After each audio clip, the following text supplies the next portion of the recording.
வணக்கம் குழந்தைகளா. இன்னைக்கு நம்ம மழலை கதை புத்தகத்துல பார்க்க போற கதையின் பெயர் அறிவே சிறந்த செல்வம். ஒரு நாள் மதியம் பேரரசர் அக்பர் தனது பிரம்மாண்டமான அரசவையில் அமர்ந்திருந்தார். திடீரென்று அவருக்கு ஒரு சந்தேகம் வந்தது. அவர் தனது அமைச்சர்களை பார்த்து, நமது ராஜ்யத்திலே மிகவும் புத்திசாலியான நபர் யார் என்று கேட்டார். அங்கிருந்த அமைச்சர்கள் அனைவரும் போட்டி போட்டுக்கொண்டு பதில் சொன்னார்கள். மன்னா, உங்களை தவிர வேறு யார் புத்திசாலியாக இருக்க முடியும்? நீங்களே மிக சிறந்த அறிவாளி என்று அனைவரும் ஒரு சேர புகழ்ந்தனர். ஆனால் அக்பரின் செல்லப்பிராணியான பீர்பால் மட்டும் அமைதியாக இருந்தார். அக்பர் அவரிடம் கேட்டபோது பீர்பால் புன்னகையுடன், மன்னா, என் தாயார் மேதாவதி தான் இந்த உலகிலேயே மிகவும் புத்திசாலி என்று கூறினார். அக்பருக்கு சிரிப்பு வந்தது. உன் தாயா? ஒரு சாதாரண பெண் என்னை விட புத்திசாலியா? இதை நீ நிரூபித்து காட்ட வேண்டும் என்று சவால் விட்டார் அக்பர். பீர்பால் அதை மகிழ்ச்சியுடன் ஏற்றுக்கொண்டார். பீர்பால் நேராக தனது வீட்டிற்கு சென்றார். அங்கு தனது தாயார் மேதாவதியிடம் நடந்த அனைத்தையும் விளக்கினார். அம்மா, நாளை அரசருக்கு ஒரு பாடம் புகட்ட வேண்டும். அவருக்கு பழைய உணவை பரிமாற முடியுமா என்று கேட்டார்.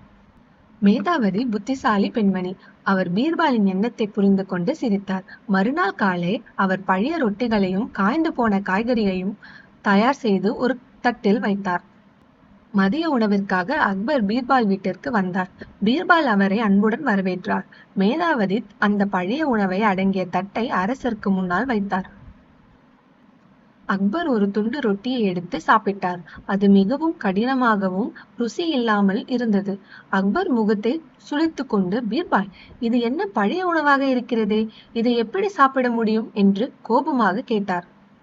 அப்போது மேதாவதி முன்னே வந்து பணிவாக கூறினார். மன்னா, கோபித்துக் கொள்ளாதீர்கள். வறுமையில் இருக்கும் உங்கள் மக்கள் பல நேரங்களில் இப்படித்தான் உண்கிறார்கள்.